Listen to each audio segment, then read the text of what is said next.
Kublai shibun ye piki parlok barok ki baju sel tenan ban sengap bat ban pej ya kaneka video ha kaneka channel bat ha kaneka video ngan ai ki jimentip na ki kam lap lai da ka NTPC na benta ki post jong ki asisten eksekutif nam ta ki operator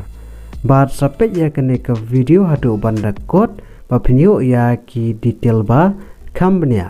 but what clear ban I like ya kaneka video but ban share shaki parlok ki jong pi but kumjuro but subscribe ya kaneka channel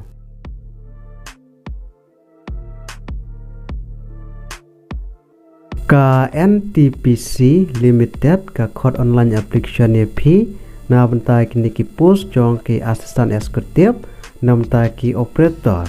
but ka job location ka dei ha barok ko wika India but cluster ban sumit ya ki application form ko jong pi kadai hadu ka pratrik Februari arajar arpusau te namta kini ki post jong ki asisten eksekutif namta ki operator ki nombor ki post ki belaj ki don hadu arspa arplay post but namta ki post kategori spat namta QR kendai pra post namta ki EWS arfar post namta ki OBC Saupo post namta ki SC live kendai post but namta ki ST ki don hadu Arab sau post but ha karta ka pila on apply kadai ha karta ka bakat pra hadu live arsnyam karta but namta ka relaxation part namta ki OBC kadai licenam namta ki SC ST kadai sansnyam but namta ki PWD kadai hadu posnam bat namanta ka jing seupat kadai hadu sanhajar plus bat kiwi ki allowance bat namanta ka keran pule ki shim ki bla pendap ya ka degree ha ki electrical dan mechanical engineering na kano ka recognized university dan institution bat system ka experience ha ki operator maintenance jong ka power plant lengba ban install ya ka capacity jongka shispa MW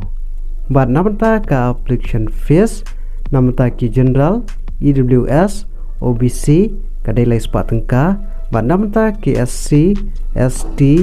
PWBD ex serviceman bat female candidate nil omdan te komno fill up na apply namta ka NTPC recruitment area of sau namta ki post jong ki asisten eksekutif namta ki operator job vacancy te lada pidon ka interest ban apply ya kini ki post fill up na apply online lengba ka NTPC recruitment portal haswa ka pratrik Februari arajar arpusau bat kaling ban apply ngalabu a description jong kaneka video te parlok ha kaneka video tang kini jiben tiap bat ada pidon kano kepat kaba pimpat syaiba sengawa ban komen ha kaneka video kublai shibun